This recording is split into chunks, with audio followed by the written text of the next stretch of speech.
Mucho gusto en este momento entrar a las redes sociales de internet, YouTube, Livestream, con el mensaje Jesucristo, Dios y hombre, pero quiero repetir que me hubiera gustado ponerle la encarnación de Cristo y la ciencia, porque vamos en esta mañana a sorprendernos de las maravillas que la Biblia escribió hace miles y miles de años y que se comprueban actualmente a través de la ciencia. Así que la Biblia no es solamente un libro, como dicen, de leyendas y mitos, y que Adán y Eva, y que contradicciones, y toda esta gente que expresa estas barbaridades son personas ignorantes, nada más. No hay otro calificativo. Ignorantes. ¿Cómo se atreven a pisar un terreno que desconocen? Entonces tenemos que entender que cualquier cosa que queramos discutir, tenemos que definir términos y tenemos que estar adentrados con la persona que vamos a discutir. Si yo voy a discutir con un ateo, tengo el 85% de probabilidades filosóficamente de ganarle el debate al ateo. ¿Por qué? Porque conozco las debilidades del ateísmo. Yo fui un ateo antes y conozco lo que ellos defienden y por qué se proclaman a sí mismos ateos. Pero los ateos no conocen nuestros terrenos, ni siquiera han tratado de investigar las evidencias científicas de la Biblia para poder quitar de su bitácora la conclusión a la que han llegado de que Dios no existe. Entonces vamos a ver en esta mañana de una forma maravillosa la encarnación del Hijo de Dios, que Dios se hizo hombre y no pasaron más que 2000 años, damas y caballeros, para que el ser humano comprendiera por qué Cristo no podía nacer de un hombre y una mujer. ¿Por qué Jesucristo tenía que nacer virginalmente de una mujer? ¿Por qué José no podía tener relaciones con María? Y vuelvo a repetir, como lo vamos a ir desarrollando, hasta el año 2000 y hasta el momento en que nos encontramos nosotros en el siglo XX y XXI, vamos a comenzar a entender y a decir, y la Biblia tenía razón. Uno de los descubrimientos más notables de los últimos tiempos o de los últimos años fue la comprobación física de que el universo tuvo un principio. La Biblia comienza diciendo: en el principio Dios creó los cielos y la tierra. La Biblia establece desde el principio, en su primera página, que la creación tuvo origen en un ser sobrenatural, en el creador de los cielos y de la tierra, el que te formó a ti y a mí a su imagen y semejanza. En el libro de los Hebreos, en el Nuevo Testamento, capítulo 1, versículo 10, lo vuelve a corroborar y dice así: nosotros vemos que al principio Dios creó los cielos y la tierra, y que la tierra es obra de sus manos. Ellos perecerán, pero sin embargo tú, Señor, permanecerás. Tú en el principio la fundaste, y ellos envejecerán como una vestidura, pero tú permanecerás, los envolverás y serán mudados. Damas y caballeros, este principio de que la tierra tuvo un principio, tuvo su confirmación en la física con lo que se llama la ley de la entropía, que es la segunda ley que establece la termodinámica y es la base del estudio de todos los científicos. La primera y la segunda ley de la termodinámica, donde se establece que todo se deshace, todo tiene un deterioro, todo se oxida, todo se echa a perder, el sol está perdiendo millones de toneladas masa. La Biblia ya lo había afirmado 2000 años antes, 2600 años por los profetas hebreos y los apóstoles de Jesucristo. Esto fue demostrado por la ley de la entropía, y así vemos que el tiempo, la materia y el espacio tuvieron un principio. Cuando hablamos de Dios, no lo podemos meter dentro de nuestras 4 dimensiones.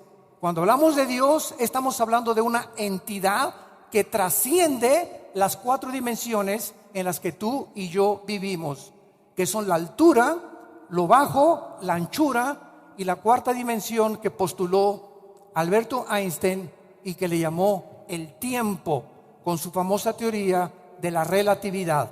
Entonces, el tiempo y el espacio y la materia tuvieron un principio, pero la Biblia dice que desde antes de que Dios creara todas las cosas, el Señor Jesucristo, el Hijo de Dios, antes de que naciera en el vientre de María, Él ya existía. Dice Juan capítulo 1, en el principio era el Verbo era con Dios y el Verbo era Dios. Todas las cosas por Él fueron hechas y nada de lo que ha sido hecho fue hecho sin Él. Dice en Colosenses capítulo 1, versículo 15 en adelante, Él es la imagen del Dios invisible, el primogénito de toda creación, porque en Él fueron creadas todas las cosas, las que hay en los cielos y las que hay en la tierra, visibles e invisibles, tronos, dominios, principados, potestades. Todo fue creado por medio de Él y para Él. Y Él es antes de todas las cosas, y todas las cosas en Él subsisten. En otras palabras, uno de los misterios de la física es qué es lo que sostiene el átomo y qué es lo que sostiene el movimiento de gravitación que descubrió Isaac Newton. ¿Qué es lo que hace que los átomos y los electrones y los neutrones en la materia mantengan esa cohesión molecular? Y la Biblia nos dice que es el mismo Cristo, el que hizo los cielos y la tierra, el que bajó hace 2000 años a nacer en una cueva donde ni siquiera los reyes magos estaban, porque permítanme decirles que es un error poner el nacimiento con los reyes magos. La Biblia dice claramente que cuando Cristo nació en un pesebre, y que 2 años después, cuando ya era un poquito más muchacho maduro, vinieron los famosos reyes magos, que no se llamaron ni Melchor, ni Baltasar, ni Gaspar, ni traían un elefante, ni un camello, ni un caballo, ni eran magos tampoco, eran astrónomos que venían de lo que es ahorita la nación de Irak. Así que todas estas leyendas que se tejen alrededor, es importante que las corroboremos y las confirmemos con la palabra de Dios. Cristo pues existía antes que todas las cosas. Y cuando hablamos de la encarnación, ¿de qué estamos hablando? ¿Por qué Dios tenía que entrar a un ser humano, formarse dentro de un ser humano, para que pudiéramos nosotros entender qué es lo que Él piensa de nosotros? ¿Cómo podemos nosotros tener una relación con ese Dios misterioso que las religiones adoran sin conocerle? Bueno, la encarnación significa simplemente lo siguiente: Jesucristo tuvo 2 naturalezas. Cristo era 100% hombre, 100% divino. Y nunca estas 2 naturalezas, síganme con mucho cuidado, jamás se mezclaron la una con la otra. Nunca se mezcló la humanidad con la divinidad. Como humano, Cristo tenía que nacer, tenía que aprender a comer, tenía que aprender a obedecer, dice Hebreos capítulo 5, tenía que aprender la sabiduría y el conocimiento. Él no nació con todas estas cosas. Como humano tenía que aprender todas estas cosas, pero como divino, que nunca dejó de ser divino, Él era la persona que tenía contacto directamente con Dios. Por eso muchas veces Jesús dijo: el que me ha visto a mí, Juan capítulo 14, ha visto al Padre que me envió.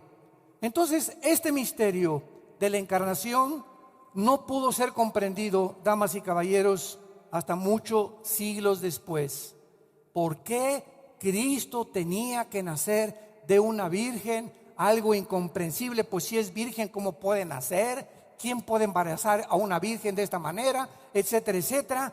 Pero hasta 1860, cuando un monje austriaco llamado Gregorio Mendel comienza a hacer experimentos con chícharos y comienzan a establecerse por primera vez en la historia las famosas leyes de la herencia, comenzó el ser humano a conocerse a sí mismo de qué estaba constituido nuestros elementos, nuestras células, nuestro cuerpo. Pero a lo que se concluyó simplemente fue que hay una transmisión de padres a hijos, a nietos, y que viene desde siglos y siglos atrás genéticamente.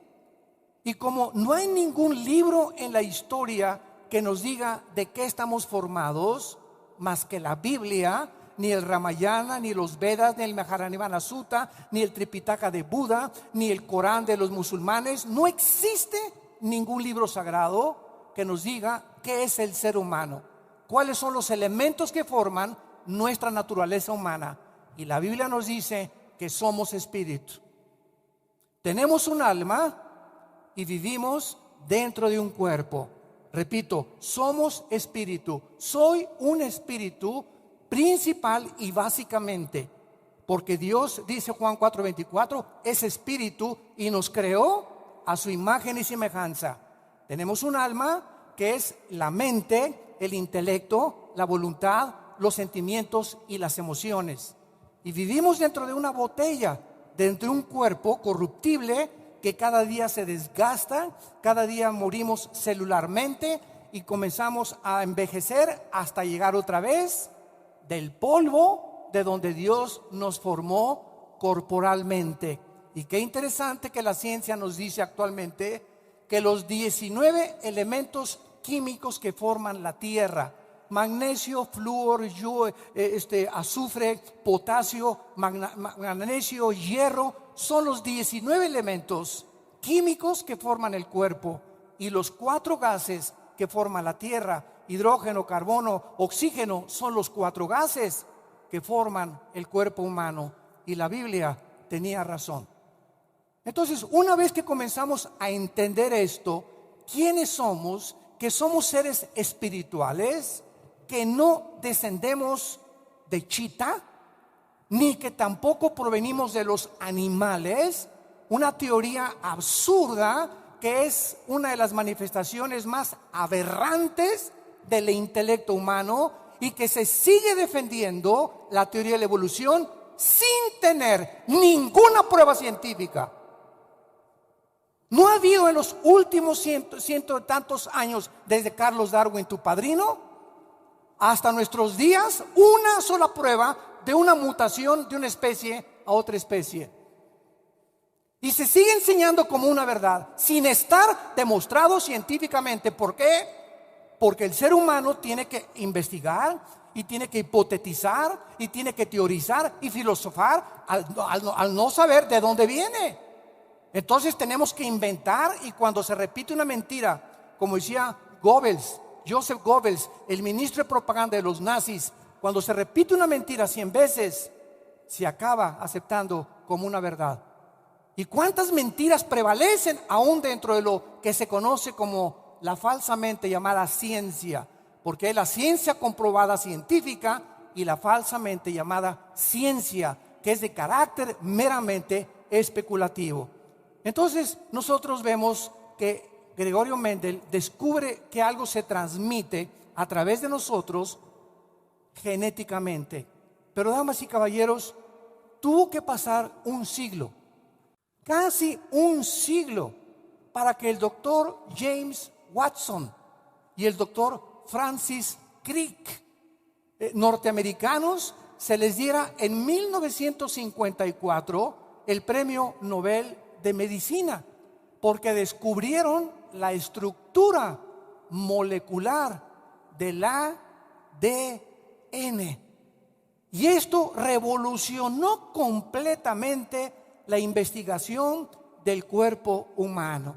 Entonces se les entrega a estos médicos el premio Nobel de Medicina y ellos comienzan a examinar lo que se conoce como el ácido desoxirribonucleico, que es el ácido o los nucleotides que forman el ADN. ¿Qué es el ADN para muchas personas que nos visitan y muchos que nos escuchan?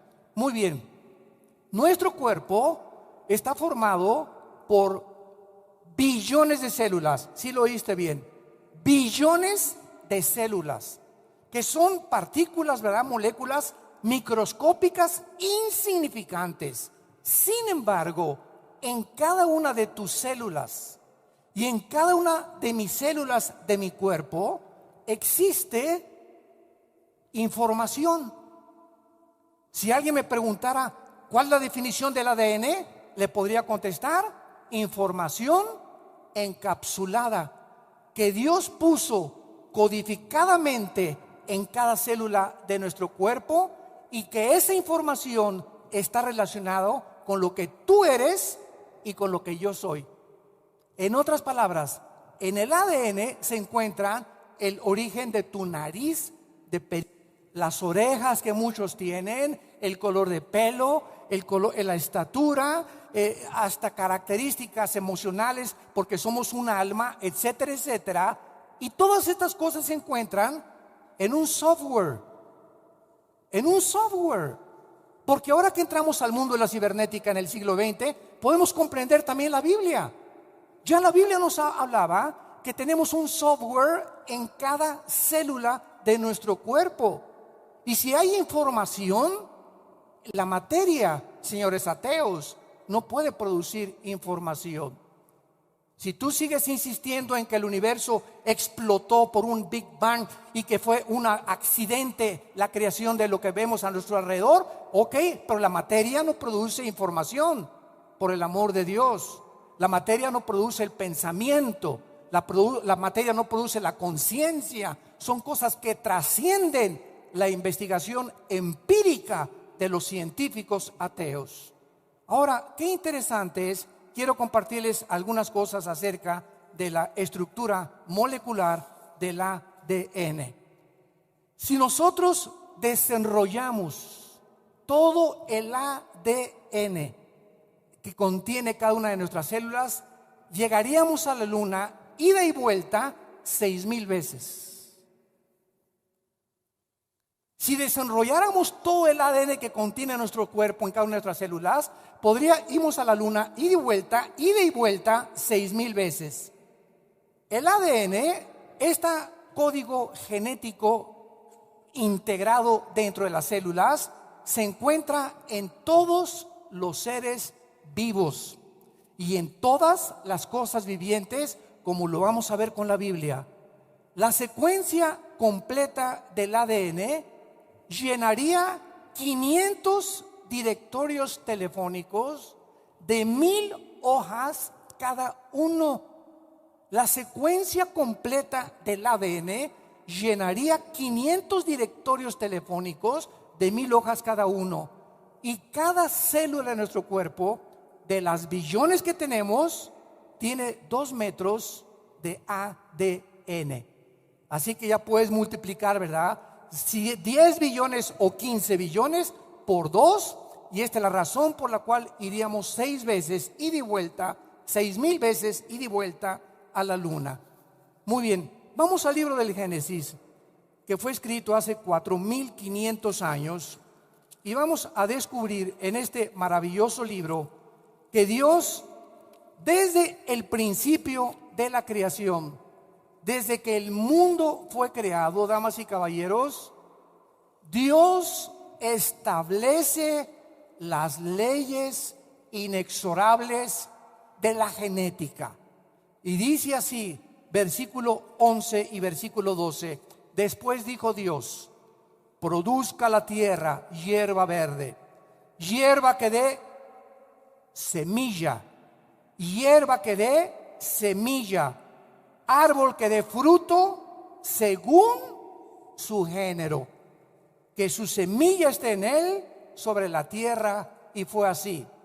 Produjo pues la tierra hierba verde, hierba que da semilla según su naturaleza, árbol que da fruto cuya semilla esté en él según su género, y vio Dios que era bueno, y fue la tarde y la mañana el día tercero.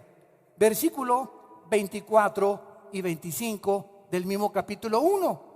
Luego dijo Dios: produzca la tierra seres vivientes según su género, que los tigres produzcan tigres, los equinos, caballos, percherones, ponis, pero caballos, los felinos, tigres, gatos, pero felinos, el ganado vacuno, pero no camellos ni dromedarios. Cada cosa que fue creada por Dios, Dios puso en cada ser viviente, en cada camello, en cada elefante, en cada perro, en cada dinosaurio, en cada caballo, puso un código genético implantado dentro de sus organismos vivos, para que cuando el caballo se cruzara con la yegua, y cuando el toro se cruzara con la vaca, y cuando el león se cruzara con la leona, no creciera un chango ni una jirafa, sino tenía que ser de acuerdo a la información genética que se encontraría en sus espermas. Y vamos a ver que la palabra semilla en el hebreo, sera con Z, es la palabra griega esperma, como lo vamos a analizar poco a poco hasta que lleguemos a entender por qué Cristo tenía que nacer de esa forma en la que la Biblia estableció. Vemos nosotros, nos saltamos al capítulo 3 de Génesis, versículo 15, y después de que Dios establece las leyes inexorables de la genética, en otras palabras, hace 4,500 años que tenemos el libro del Génesis, o que Moisés escribió el Génesis, Dios nos prohíbe mezclar a un caballo con una burra, a un hombre con un cerdo, que se llama bestialismo en Levítico capítulo 23. Ya había tendencias del ser humano de tener relaciones sexuales con los animales, o hombre con hombre o mujer con mujer. Todas estas cosas violan las leyes inexorables de la genética, de la naturaleza y de la moral divina. Y el hombre, al atreverse en abusar de estas leyes y retar a la naturaleza, el hombre recibe en sí mismo lo que él ha sembrado. Y esta es la razón por la cual vivimos un mundo en el siglo XXI en el cual se encuentra, donde ya a lo malo le dicen bueno, a lo bueno le dicen malo. Ya no existe ninguna verdad absoluta. Todo es relativo, nada es verdad. Lo que tú piensas es tu verdad, lo que yo pienso es mi verdad, y cada quien que viva como le dé la gana. Nos olvidamos de la Biblia y de este manual que Dios nos ha dejado para guiar nuestras vidas, matrimonios, hijos y gobiernos también.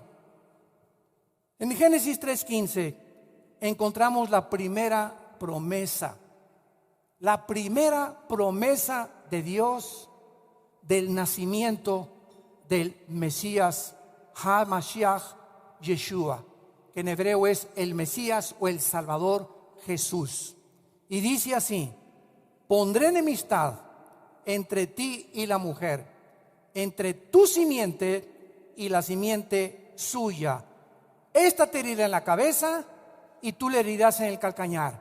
Dios, cuando escribió el Génesis, Moisés dijo esta profecía: mujeres, va a haber poderes espirituales que van a tratar de oprimirlas, que van a tratar de aplastarlas, que van a tratar de convertirlas en objetos sexuales nada más, en carne de cañón. Va a haber es un mundo espiritual invisible en el cual alguien les quiere robar la identidad a las mujeres, porque desde que se estableció que una mujer iba a ser la que traería al Mesías Jesús al mundo, Satanás desarrolló su guerra contra las mujeres. Y Satanás no puede bajar en persona y jalarte los pies en la noche, mujer que me escuchas, ni hacerte bu a las 12 de la noche. Satanás tiene que usar a los hombres. Y los hombres que abusan de las mujeres y los hombres que no han entendido claramente por ignorancia de la Biblia, esta es la razón por la cual tenemos seminarios de matrimonios, para entenderles a los cabezones de los varones cuáles son nuestras responsabilidades delante de Dios. Y cuando aprendemos qué es lo que Dios quiere que hagamos con nuestra esposa, cómo tratarla, y si no se convierte en la reina junto a ti a tu hogar no puede ser bendecido, porque violamos las leyes y los mandamientos del eterno, del altísimo Dios. Él es el que establece las leyes morales, las leyes físicas y todo lo que existe. Las leyes del electromagnetismo, las leyes nucleares y los poderes de la gravedad. Todos los poderes y las leyes físicas y morales fueron establecidas por el Creador del universo. Y cuando nosotros nos regimos por estas leyes, tenemos bendición, tenemos paz, tenemos esperanza. Se nos caen las vendas y vemos el mundo realmente como es el mundo. Y descubrimos qué maravilloso es que ese hombre en una cruz, qué humildad. El creador tuyo y mi creador de los universos, de las hormigas, de los animales, de las estrellas y las galaxias, el creador de los cielos y la tierra, en una cruz gritaba: los amo. Los amo. Y a ese Jesús lo crucificaron y le dijeron: suelta a Barrabás. Queremos al malo, al cruel, al borracho, parrandero y jugador. Crucifiquen al bueno. Y desde entonces a nuestros días siempre ha sido lo mismo. El mundo escoge la oscuridad. El mundo le tiene miedo a la luz. Muchos científicos ateos le tienen miedo a la verdad. ¿Por qué? Porque la verdad nos desnuda, nos muestra cómo somos y nos muestra la necesidad que tenemos de un Dios que murió por nosotros y dio su sangre en una cruz. Lo interesante de esta profecía en Génesis 3:15 es lo siguiente: que se mencionan dos simientes, la simiente de la mujer y la simiente de Satanás. La palabra simiente, apúntalo a los que les interese, es la palabra hebrea sera, con Z, como suena cera. Y cuando se tradujo del hebreo al griego la Biblia, que se conoce como la versión de la Septuaginta, se tradujo esperma. Entonces, ¿qué es una semilla? Es algo muy pequeño que contiene, si es de uva, las características de la uva, las vitaminas que la uva tiene, antioxidantes, el cuerpecito que tiene la uva. La uva no se va a convertir en una manzana, ni en una sandía, ni en un melón. La sandía tiene características que la semilla, la información concentrada en la semilla, es la que le da la forma a la sandía, al melón, al chabacano, a la manzana. Dios escondió en todas estas semillas información, para que cuando se sembraran estas semillas produjeran, ¿qué oímos? De acuerdo a su género y de acuerdo a su clase. Una semilla de manzana siempre producirá manzanas, la de las uvas producirá uvas, la de la naranja producirá naranjas. Pero lo interesante aquí es que de las semillas Dios nos lleva aquí a esta profecía a lo microscópico. Y ahora nos habla Dios, antes de que se descubriera ni siquiera las leyes de la herencia, que una semilla en la mujer era la que iba a traer al Mesías, y que la semilla que Satanás produjera perseguiría durante todos estos años y todos estos siglos, y odiaría con odio jarocho a las mujeres. Ahora, qué interesante es, porque nos comenzamos a preguntar, ahora que tenemos un poco más de información, a ver, ¿cómo es posible que hace 4.500 años se mencione que una mujer iba a aportar un esperma, una semilla? Esto aparentemente contradice las leyes de la genética. ¿Por qué? Porque es el hombre el portador de la semilla, no las mujeres. Somos los hombres los que traemos el esperma. La mujer recibe nuestro esperma fertiliza el óvulo de la mujer, Y entonces los 23 cromosomas del varón se juntan con los 23 cromosomas de la mujer para formar un cigote, un feto y después el bebé. Entonces, qué interesante que la Biblia mencionará que una mujer iba a portar una semilla, un esperma. Esto no era posible. Pero pasaron 3,300 años. Isaías capítulo 7. 3,300 años desde la profecía del libro del Génesis, que dice así, el profeta Isaías, versículo 14: por tanto, el Señor mismo os dará señal. He aquí que la virgen, en hebreo es la palabra alma, con H al final. Alma es la palabra virgen en hebreo. En el griego es partenón o partenos. La virgen concebirá y dará a luz un hijo y llamará su nombre Manuel. 3,300 años antes simplemente se dijo: una mujer portará la semilla. Ahora, 3,300 años después, un profeta comienza a quitar más oscuridad y a corrernos el velo espiritual más amplio para que nos podamos asomar un poquito más. Ahora, esa mujer que portaría la semilla, además sería virgen. Más complicada la cosa todavía. ¿Cómo es posible? Virgen y con una semilla, por el amor de Dios, ¿de qué está usted hablando? Esto es inconcebible. Bueno, esta es la forma como la Biblia nos lleva al Evangelio de Lucas, capítulo 1, el nacimiento del Hijo de Dios. Y ahora lee estos pasajes, damas y caballeros. Muchos de ustedes van a comprender más con la explicación que les acabo de dar, genética, maravillosa, sobrenatural de la Biblia, por qué Cristo tenía que encarnarse, que nacer en una virgen sin que José metiera las manos.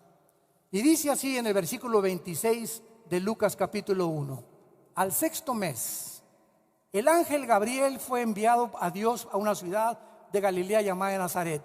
Dios, en el cumplimiento de los tiempos, en el momento en que Dios consideró que era el tiempo exacto en que su hijo tenía que nacer en este mundo, envió a un ángel del cielo. Gabriel es el ángel del libro de Daniel, y Gabriel se considera en la Biblia el mensajero número 1 o el correo número 1 del Dios eterno.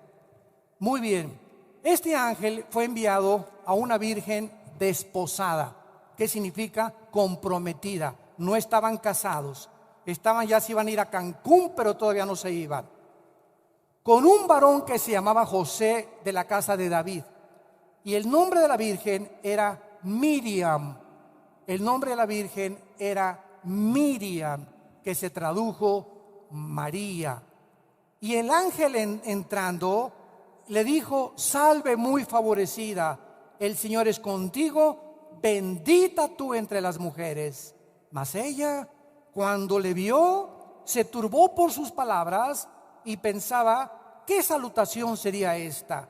Entonces el ángel le dijo: María, no tengas miedo, no temas, porque has hallado gracia delante de Dios, y ahora concebirás en tu vientre y darás a luz un hijo y llamarás su nombre Yeshua, que se tradujo Jesús y que significa Salvador.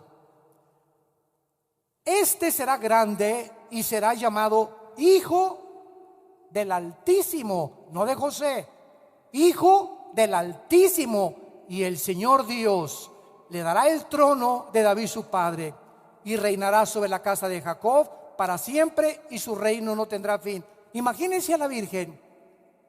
Era una muchacha, de acuerdo a la palabra hebrea alma y la palabra partenos en el griego, entre los 14 y los 17 años de edad. Era una chamaca, la Virgen María.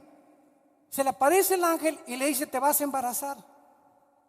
Imagínense ustedes, muchachas, que de repente, ¿verdad? Como dicen, ¿verdad? Oye, ¿qué van a decir ahí en Tlalnepantla de mí? Si no me he casado. Inmediatamente me van a decir, nos comimos la torta antes de tiempo. Porque es lo que regularmente la gente piensa, ¿verdad? Entonces María, cuando le anuncian esto, vamos despacio, estaba conmocionada. Porque ella sabía que si ella le decía al ángel, acepto la voluntad de Dios, iba a ser humillada, iba a ser perseguida, la gente se iba a burlar de ella. Sin embargo, vemos por qué Dios escoge a esta muchachita maravillosa, llena de la gracia y la misericordia de Dios, para que fuera la que trajera a su Hijo Jesucristo al mundo de los vivos. María, versículo 34, le dice al ángel, ¿cómo será esto? Pues no conozco varón. Respondiendo el ángel le dijo, el Espíritu Santo vendrá sobre ti, y el poder del Altísimo te cubrirá con su sombra, y el santo ser que nacerá será llamado Hijo de Dios.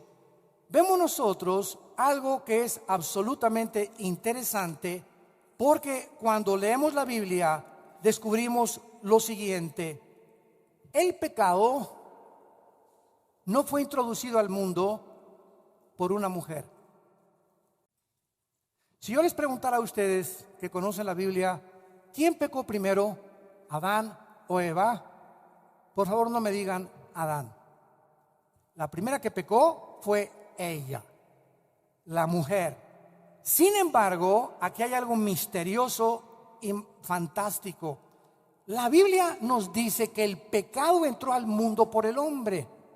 Todo esto tiene que ver con la genética. Esto es asombroso. La Biblia nos dice en Romanos 5, versículo 12, que el pecado entró al mundo por un hombre, y así la muerte pasó a todos los hombres por cuanto todos pecamos. Y dice el versículo 5 de Romanos, versículo 18, así que por la transgresión de uno, varón, vino la condenación a los hombres, de la misma manera por la justicia de uno, los hombres, la justificación de vida.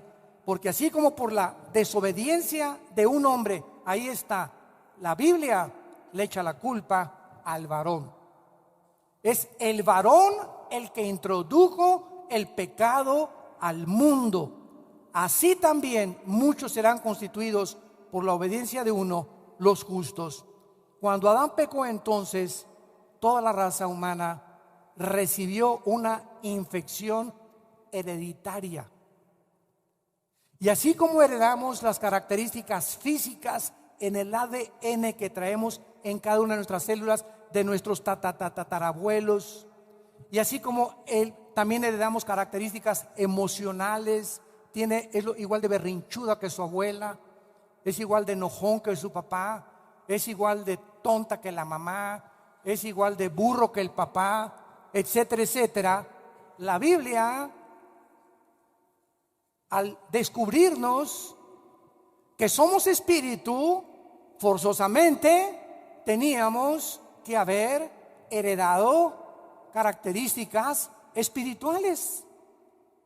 Y aquello que Marx llamó la lucha de clases, y Shakespeare el defecto trágico, el doctor Sigmund Freud el medio ambiente y la sexualidad infantil. Y así hemos los hombres como tú y como yo, hombres y no dioses, hombres tratando de, ¿qué le pasa al ser humano? ¿Qué gobierno será mejor, el democrático, socialista, comunista, monarquía? Nos encontramos en un mundo confundido, política, religiosa, filosóficamente. Todos los sistemas e ideologías se están derrumbando ante nuestros ojos. Y no nos queda más que la verdad encontrada, porque los cielos pasarán, pero las palabras de este libro permanecerán.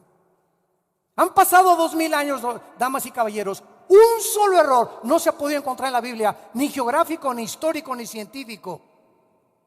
La arqueología, la antropología, la ciencia corrobora, y la Biblia tenía razón. Y la experiencia humana que vivimos todos los días nos muestra el poder de la Biblia, de la palabra de Dios. Entonces, si heredamos espiritualmente una herencia, ¿cuál fue?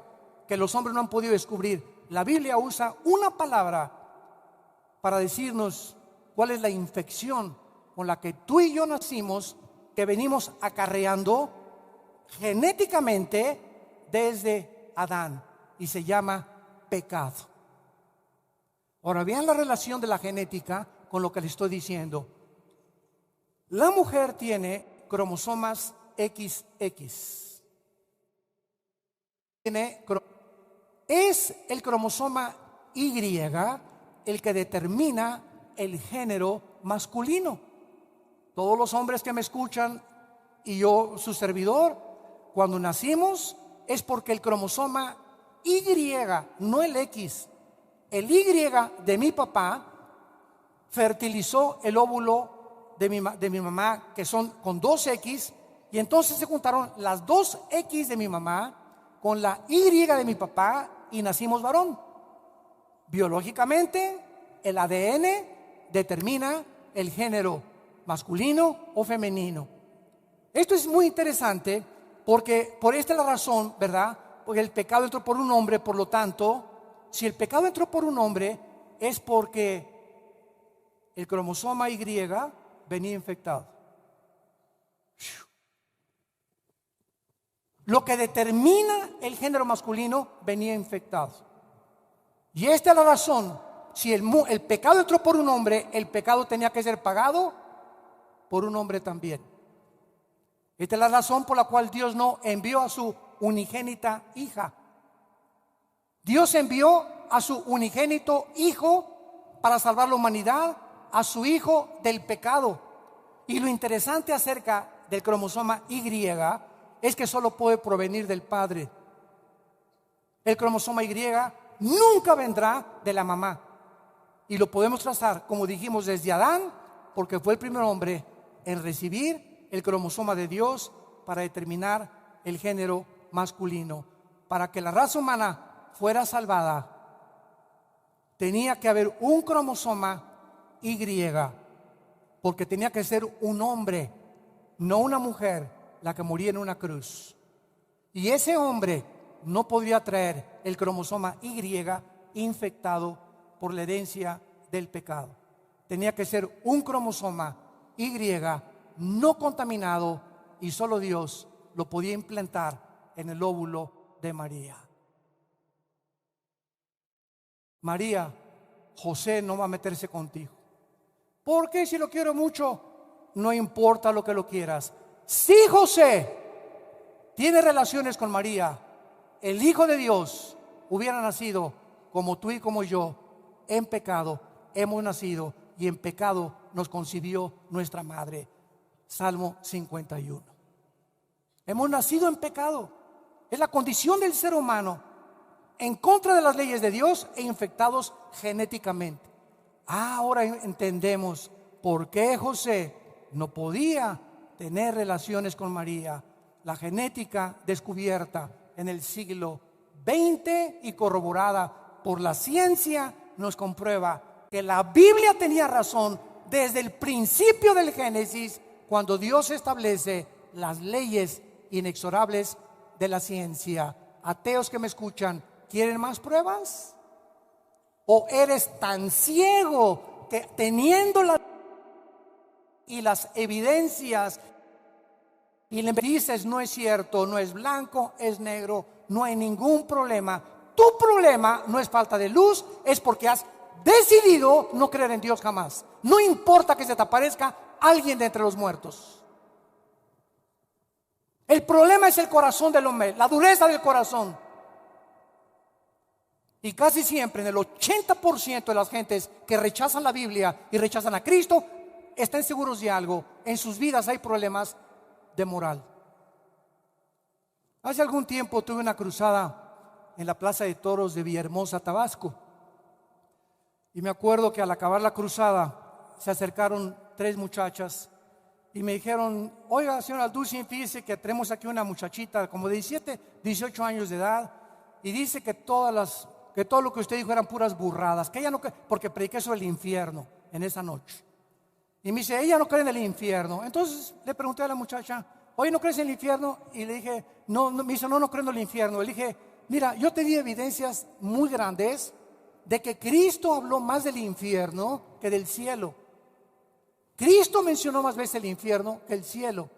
Y ¿sabes qué? Le contesté a la muchacha, creo que tu problema no es intelectual ni falta de evidencias. Tú tienes un problema moral.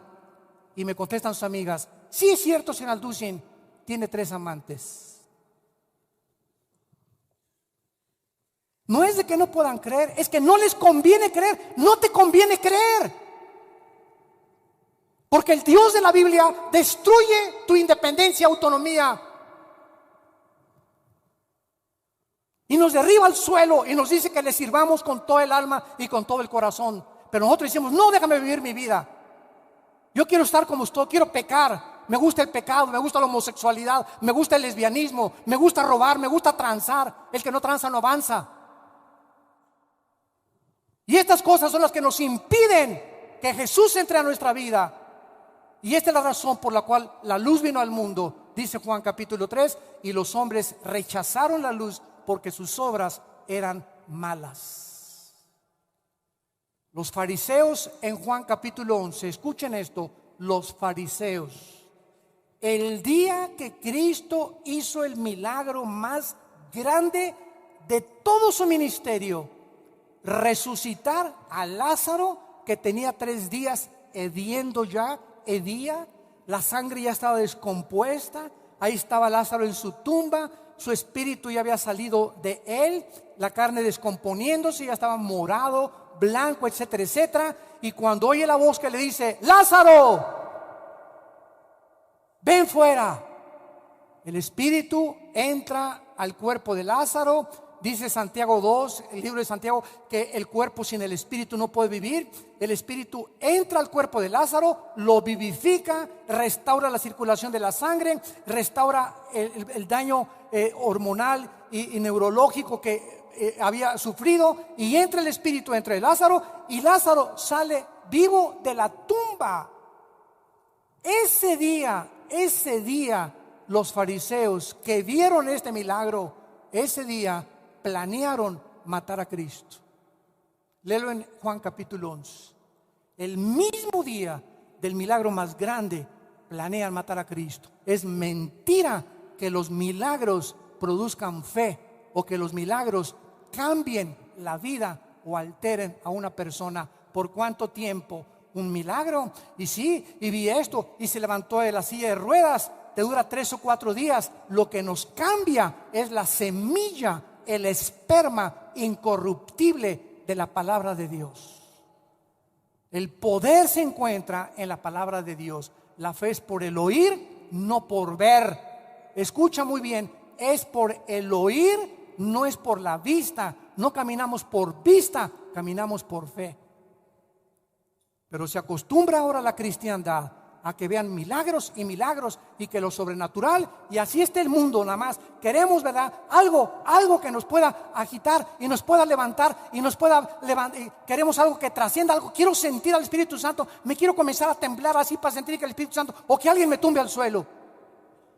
¿Por qué buscamos eso? Simplemente porque no entendemos qué cosa es el poder de Dios, que se encuentra en la Biblia, en la palabra de Dios. Y finalmente, una vez que hemos podido trazar claramente la razón por la cual Cristo tenía que nacer de una mujer sin la intervención de un varón, la respuesta es la siguiente: ¿por qué? Bueno, tú y yo hemos pecado, y el que moría en la cruz no podía ser un ángel. El que moría en la cruz no podía ser San Clodomiro, no podía ser Abraham, no podía ser un papa, no podía ser un cardenal, no podía ser una mujer, no podía ser nadie. Si vas al libro de Apocalipsis, capítulo 5, Juan se encuentra en el cielo viendo todo lo que va a pasar en la humanidad, y encuentra a Juan que no hay nadie en los cielos, en la tierra y debajo de la tierra, porque en el centro de la tierra, escuchen esto, en el centro de la tierra hay 3 prisiones de Dios. En una están todos los espíritus, tal vez de tus tatarabuelos o abuelos que murieron sin Cristo. Ahí están en el centro de la tierra, que se llama el infierno. En otro están el abismo, que se encuentran los demonios. Tal vez los espíritus de los gigantes que poblaron durante 1500 años la tierra se encuentran ahí, y los espíritus que aún sin cuerpo son los demonios actuales. Y en tercer lugar, los ángeles caídos que pervirtieron la genética en Génesis capítulo 6 y produjeron gigantes de 4 o 5 metros de altura, con 12 dedos en las manos y 12 dedos en los pies. 3 prisiones: el infierno, el abismo y el Tartarus, o las prisiones eternas de oscuridad. Pero la Biblia nos muestra claramente que cuando Cristo regrese, va a sacar a esos espíritus y los va a trasladar al juicio del gran trono blanco. Y la Biblia dice: no había nadie digno, ni querubines, ni serafines, ni ángeles, ni pastores, ni curas, ni gurús. No había nadie digno más que uno solo, que se llama Jesús. Y no hay otro nombre dado a los hombres bajo el cielo en que podamos ser salvos más que en el nombre de Jesucristo. Y no hay más que un mediador. Desde que muere Cristo en la cruz, no necesito ir con un hombre para confesarle mis pecados. Ahora es Cristo sentado a la diestra de Dios, nuestro sumo sacerdote, intercediendo todos los días por nosotros. Ya no necesitamos ir a recurrir a ningún hombre para que nos perdone los pecados, o para que nos abrace y nos pueda decir que Él es Dios para perdonar pecados. Ahora es Cristo el que dio su sangre, y nadie hay más que Él. Ni vírgenes, ni santos, ni santas, ni papas, ni cardenales. Solo Él es el creador de los cielos y la tierra. A Él sea la gloria, el imperio, el poder, la sabiduría por todos los siglos de los siglos. Amén. Gracias, Jesús. Gracias, Señor.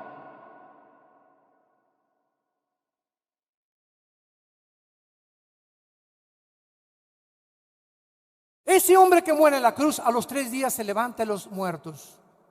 Nadie en la historia ha probado que es Dios para poder vencer la muerte más que Jesucristo. Y fue la resurrección de Cristo, señores historiadores que nos visitan y sociólogos, fue la resurrección de Cristo lo que cambió y transformó el imperio más grande de toda la historia, el Imperio Romano.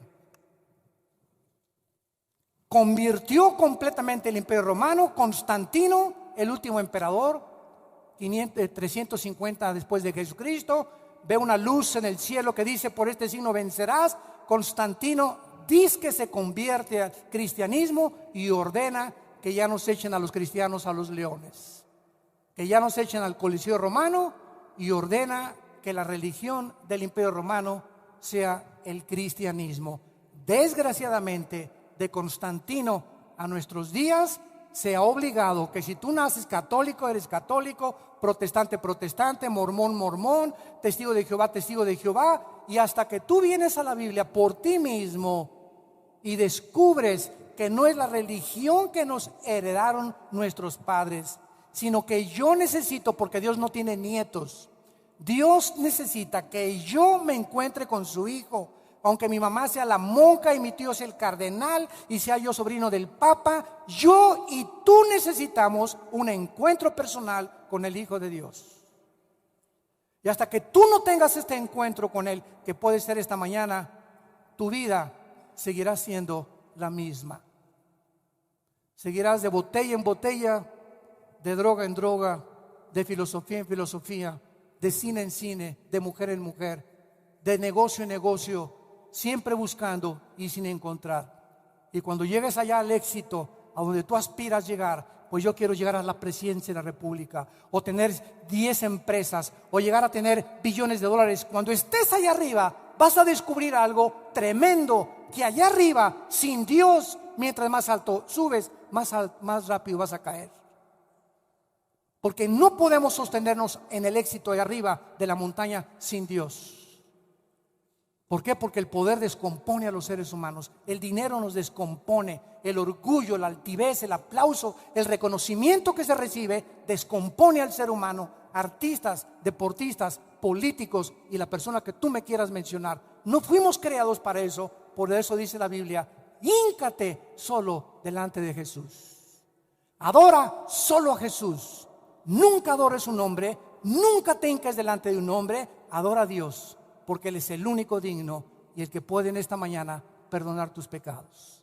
¿No quisieran muchos de ustedes, los que nos escuchan a través de la televisión, venir a la cruz? Yo no te pido en esta mañana que vengas a ninguna religión.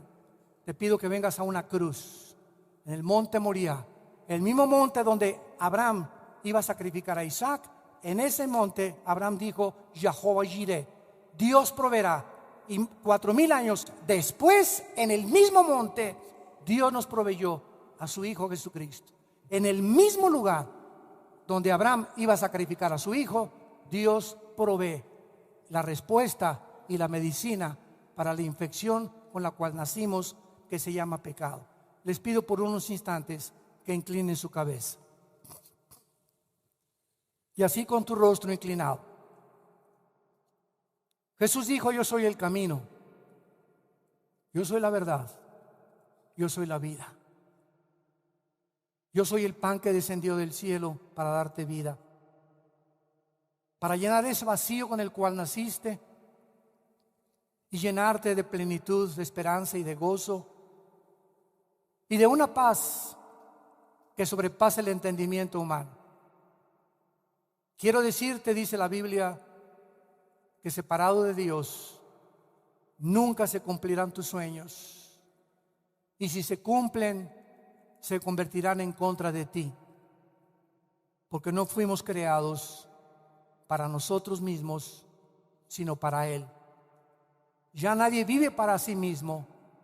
Esta es la desgracia más grande del ser humano: centrarse en su egoísmo, en su ego, en sus intereses personales. Y al venir a Cristo descubrimos que la felicidad, la verdadera felicidad, se encuentra en vivir para los demás, en servir a los demás, en ser siervo de los demás, como lo hizo Él al venir a servirnos, despojarse a sí mismo, tomar la forma de un siervo semejante a nosotros, y estando en esta condición de siervo, se humilló hasta lo sumo, hasta una muerte, y una muerte de cruz, que es la muerte más excruciante y más cruel que puede existir. Porque de tal manera, dice la Biblia, te ama Dios, que ha dado a su Hijo, para que si tú en esta mañana vienes a Él y te arrepientes de tus pecados y estás dispuesto a darte una vuelta de 180 grados en tu vida y comenzar a seguir a Jesús, Dios te mostrará su poder para que te mantengas en ese camino, para que hagas su voluntad y para que vayamos al mundo a llevar este glorioso mensaje de las buenas noticias de que Dios estaba en Cristo, no tomándonos en cuenta nuestros pecados. ¿Qué tengo que hacer?, me preguntarás. Dile estas palabras con todo tu corazón: Señor mío y Dios mío, he pecado contra ti. Me arrepiento de mi vida con todo mi corazón. Creo que en esa cruz tu Hijo Jesucristo derramó la última gota de su sangre para que yo pudiera en este instante ser sanado de mi enfermedad espiritual con la cual nací. Creo que a los 3 días salió de la tumba para mostrarme que si Él resucitó, yo voy a volver a vivir con Él. Y esta esperanza yo no la tenía, mas ahora la tengo, y te bendigo, Señor Jesús. Bendito Hijo de Dios, por haber muerto en mi lugar y pagar una cuenta de pecado que yo nunca hubiera podido pagar con mis buenas obras. Entra a mi corazón, Jesús, en este instante como mi Señor y mi Salvador. Te lo pido en tu nombre, precioso y eterno. Amén. Gracias a Dios por este libro. Gracias a Dios. Gracias a Dios por la Biblia.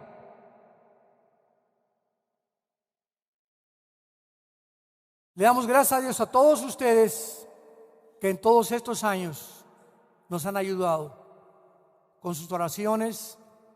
Ya vamos a cumplir 38 años, 38 años no de edad, 38 años de predicar este mensaje, y comenzamos aquí en el Valle Dorado. Ahí comenzamos en 1981, ahí comenzamos.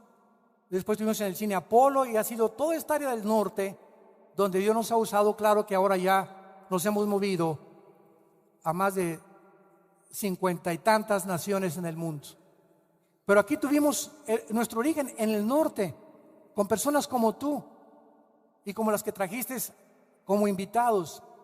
Y ustedes nos han podido ayudar a que mantengamos y sigamos predicando este evangelio. Les bendecimos, les amamos, porque si no fuera por las oraciones de ustedes y el apoyo que ustedes nos dan, no podríamos mantenernos de pie, porque es el Señor el que usa a su pueblo para que este evangelio sea proclamado. Vida Nueva para el Mundo y todos los pastores que formamos esta organización bendecida por Dios, les bendecimos. Bendecimos a tu familia, bendecimos a tus hijos, bendecimos tu matrimonio, bendecimos tu trabajo, tu entrada y tu salida. Que seas lleno del conocimiento de Dios con toda sabiduría e inteligencia espiritual, y que sigas creciendo en la gracia y el conocimiento del Hijo de Dios, y que tengan mucha paz. Amén. Mucha paz. Amén. Mucha paz. Amén. Mucha paz. Amén. Mucha paz. Amén. Mucha paz. Amén. Mucha paz.